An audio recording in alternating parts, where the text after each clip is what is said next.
Today marks the beginning of the Invictus Games, an international sporting event for wounded, injured and sick servicemen and women, both serving and veterans. Originally scheduled for 2 years ago, the event will take place between April 16 and 22 in The Hague, Netherlands, after plans for 2020 and a revised 2021 Games were postponed as a result of the coronavirus pandemic. Harry and Meghan were seen in Europe together as a couple for the first time since 2020, when they opted to ditch their royal titles and break away from life as senior members of the firm.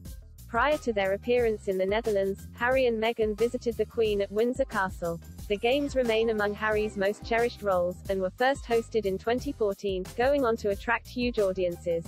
As a former serviceman, Harry founded the Games to give other veterans and serving personnel the chance to compete in sporting activities they specialized in, but some have been critical of Harry's move in 2021 to sign a deal with Netflix to video the Games, for a documentary that will be released following the conclusion of events in 2022. The deal with Netflix was reported to be worth around £109 million, $142 million, and the documentary is expected to be called Heart of Invictus.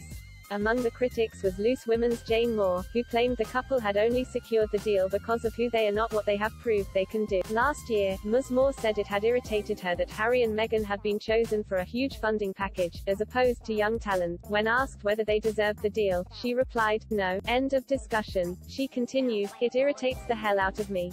I'm a writer myself. I know there are so many writers and producers, there is so much young talent out there trying to come through, who would love to get into Netflix's door, let alone be given this deal. They have been given this deal because of who they are, not because of what they have proved they can do."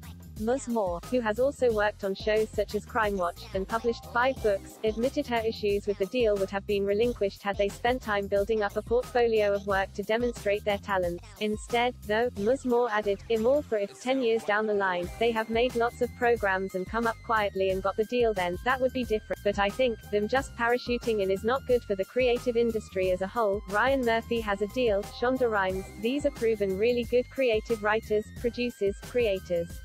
In a statement at the time of the deal, Meghan and Harry said, "Through our work with diverse communities and their environments, to shining a light on people and causes around the world, our focus will be on creating content that informs but also gives hope.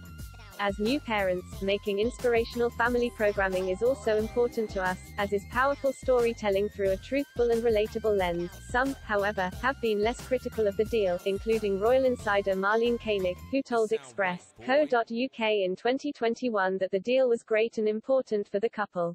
Alongside Harry's Invictus Games documentary, Meghan herself is producing the animated show Pearl.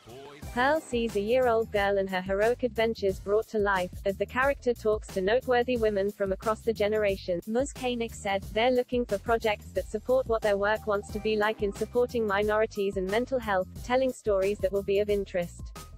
Harry's decision to set up the Games came after he participated in 2 frontline tours of Afghanistan in 2008 and 20, during his 10-year stint in the British Army.